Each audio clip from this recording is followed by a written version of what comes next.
Salut à toutes et à tous et bienvenue pour cet instant blabla F1.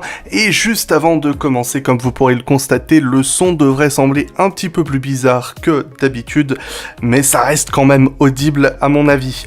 Bref, aujourd'hui, suite et fin de notre bilan de l'année 2018. En haut à droite de l'écran, vous trouvez le lien pour la première partie du bilan si vous ne l'avez pas encore vu. Alors pour rappel, dans la première partie du bilan, nous avions simplement comparé ce que chaque pilote a fait face à son équipier, et dans la seconde, puis dans cette troisième partie, je vous présente mon classement personnel de cette année que j'ai fait de la manière suivante. J'ai revu toutes les courses et à chaque course, j'ai attribué des points aux pilotes selon le barème officiel des Grands Prix, donc 25 points pour la première place jusqu'à la 10e place qui rapporte un point. J'ai fait le total pour en arriver à ce classement que je vous présente, qui m'a personnellement un petit peu surpris par moment, mais qui m'a un petit peu amusé à faire, et j'espère que vous aussi vous pourrez passer un bon moment en comparant un petit peu ce que moi j'ai pu trouver et votre avis.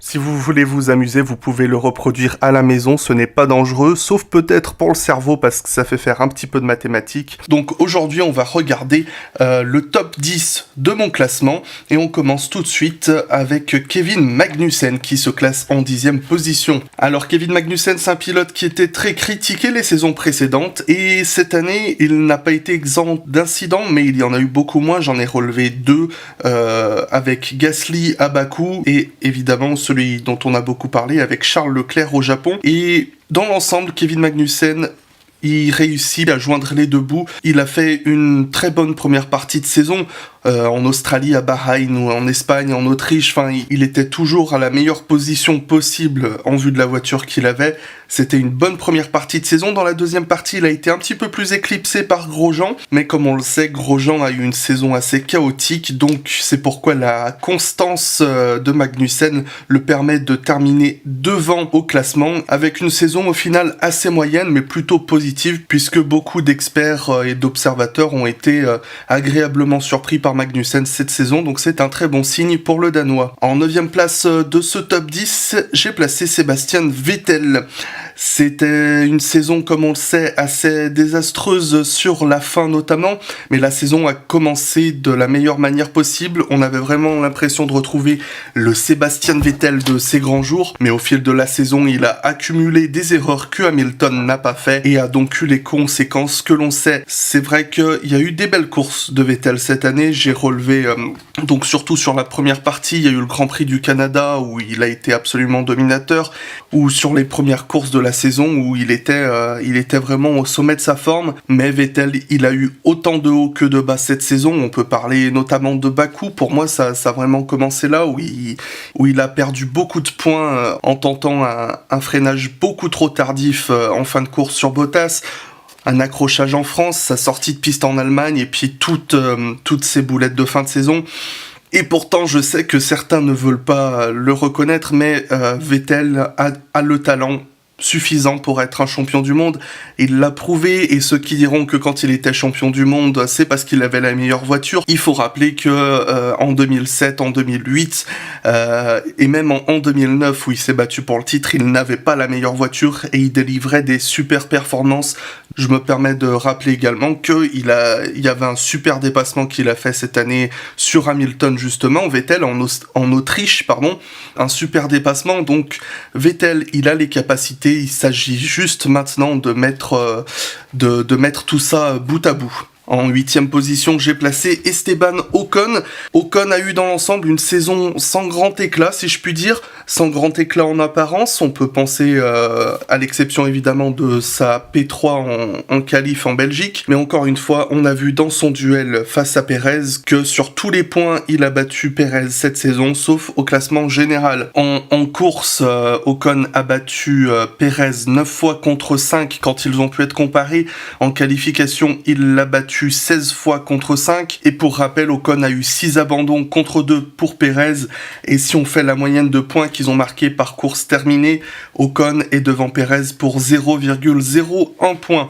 Donc dans l'ensemble, Ocon, j'ai trouvé que c'était une saison assez solide, un petit peu transparente, mais faut se rappeler que Force India a eu un début de saison difficile, mais qu'il a été le premier à marquer les points de son équipe à Bahreïn. Il aurait pu en marquer en Espagne s'il n'avait pas eu un problème mécanique vers la fin de course.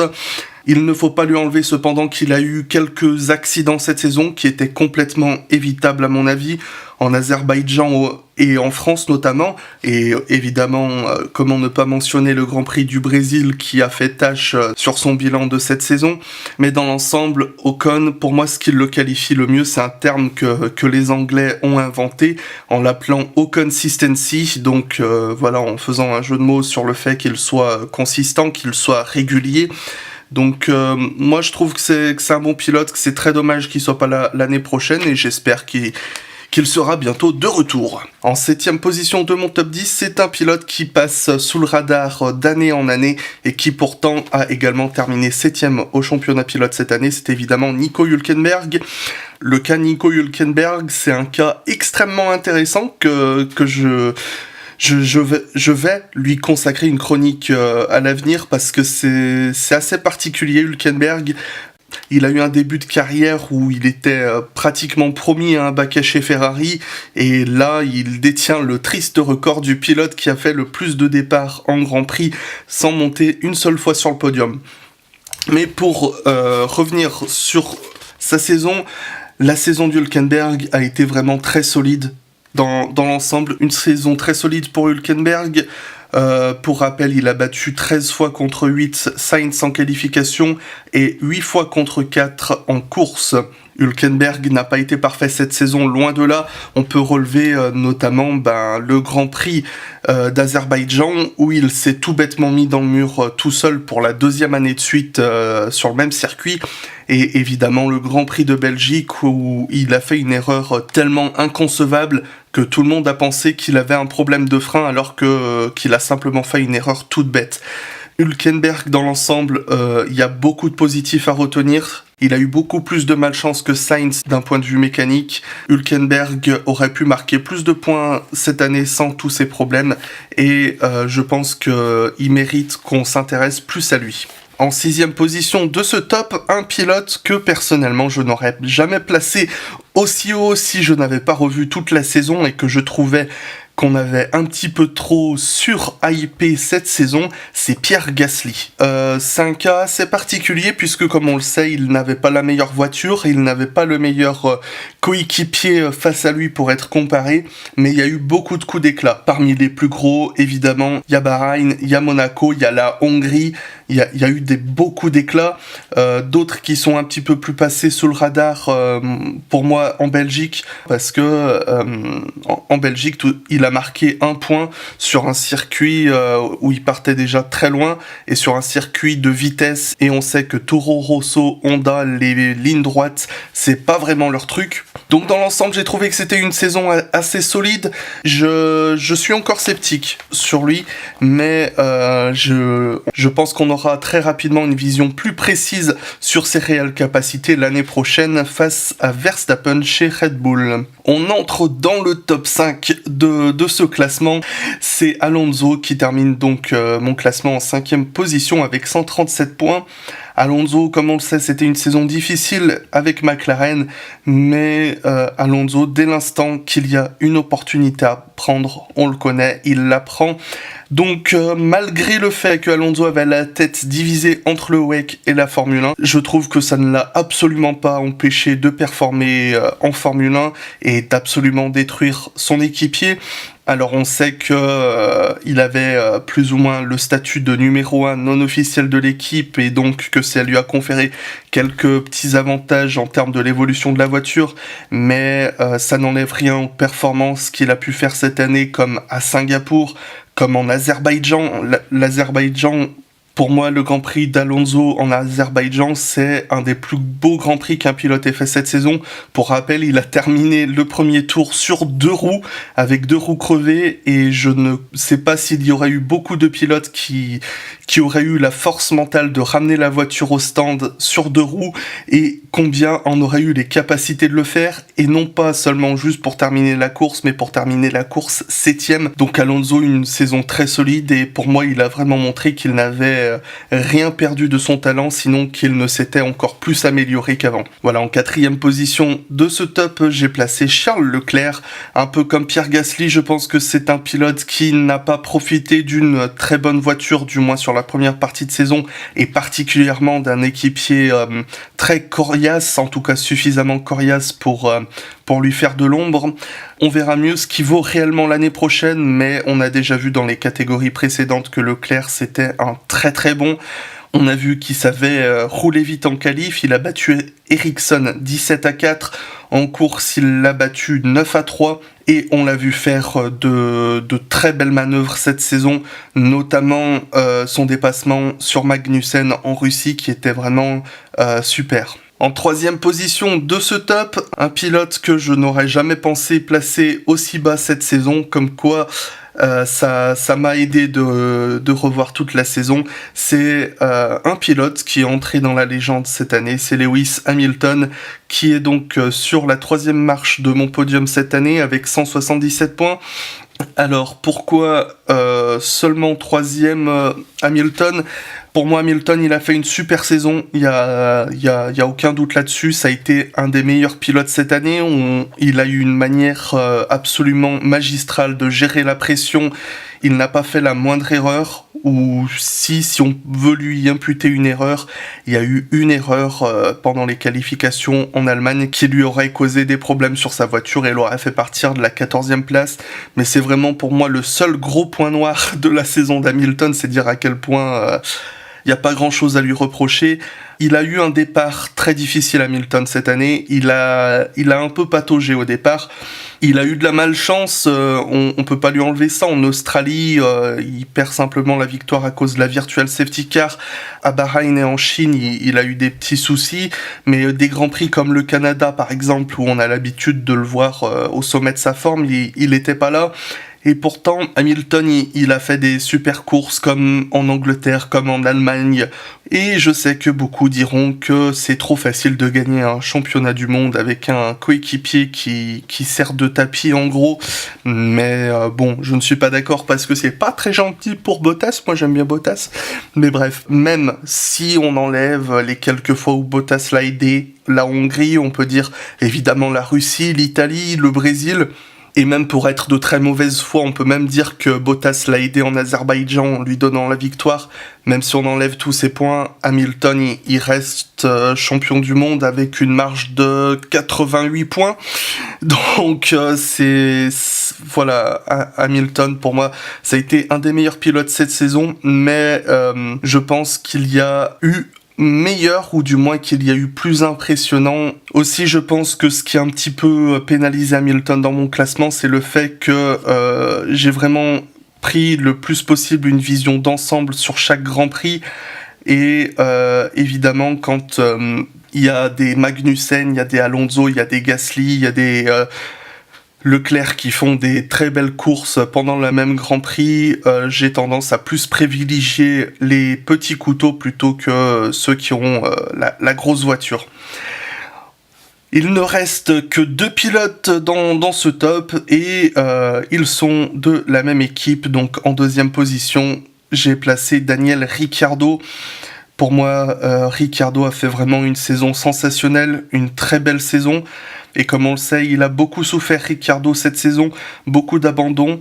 Il a fait une super saison je trouve, mais malgré tous les problèmes, il a été battu 15 fois contre 6 en qualification. Et en course, il a été battu 9 fois contre 2. Et même s'il a mécaniquement beaucoup souffert, Ricciardo a quand même été battu dans l'ensemble. Ce que je ne peux pas et que personne ne peut enlever à Ricciardo, c'est que c'est sans doute un des meilleurs pilotes du plateau, du moins à mon avis, parce que on l'a vu cette saison, il est constant, il ne fait pas d'erreur et par-dessus tout, qu'est-ce qui sait doubler ce type ? Ricciardo a été très constant. Cette année, je lui ai attribué comme belle performance évidemment la Chine et Monaco, mais j'ai aussi relevé le Japon, le Brésil, la Hongrie, Singapour, bref, plein d'autres. Et Ricciardo, je pense que ça va lui faire du bien moralement de repartir de zéro avec une nouvelle équipe parce que comme on le sait, il a un équipier très envahissant, tellement envahissant que pour moi, il le bat sur cette saison puisque comme par déduction, il ne reste plus que Verstappen dans mon classement. C'est donc à lui que j'ai attribué la meilleure place. Alors encore une fois, quand je dis attribuer, c'est fait de manière la plus impartiale possible puisque j'ai compté les points course après course et c'est qu'après que j'ai fait le calcul final. Donc et que je me suis rendu compte que Verstappen avait le plus de points. Verstappen, on ne peut pas lui enlever qu'à Bahreïn, qu'en Chine, qu'à Monaco ou à d'autres occasions, l'Azerbaïdjan par exemple. Il y avait beaucoup d'erreurs et beaucoup d'erreurs qui étaient évitables. Ça a beaucoup entaché sa notation, mais au final, il s'est tellement rattrapé sur le reste de la saison que je pense que ça refait tout. Déjà, il termine 4e au classement à quelques petits points de la 3e place, alors que, comme on le sait, il n'avait pas une voiture qui pouvait se battre à la régulière pour le top 4 sur l'ensemble de la saison, je veux dire. Mais si on regarde des courses comme le Canada, comme la France, comme l'Autriche, Singapour, la Russie, le Japon, les États-Unis, le Mexique, le Brésil, je pense qu'on peut pas enlever à Verstappen le fait que il a le potentiel d'être un des meilleurs pilotes de sa génération. Et comme on le sait, il a fait des erreurs, mais... Alors je sais que dans le monde de la Formule 1, un pilote qui gagnerait 20 courses sur 21 en faisant une erreur impardonnable à la 21e course serait quand même affublé du titre de pire pilote de l'histoire de la Formule 1, sans exagérer évidemment. Mais ce que je veux dire, c'est que tous les pilotes font des erreurs.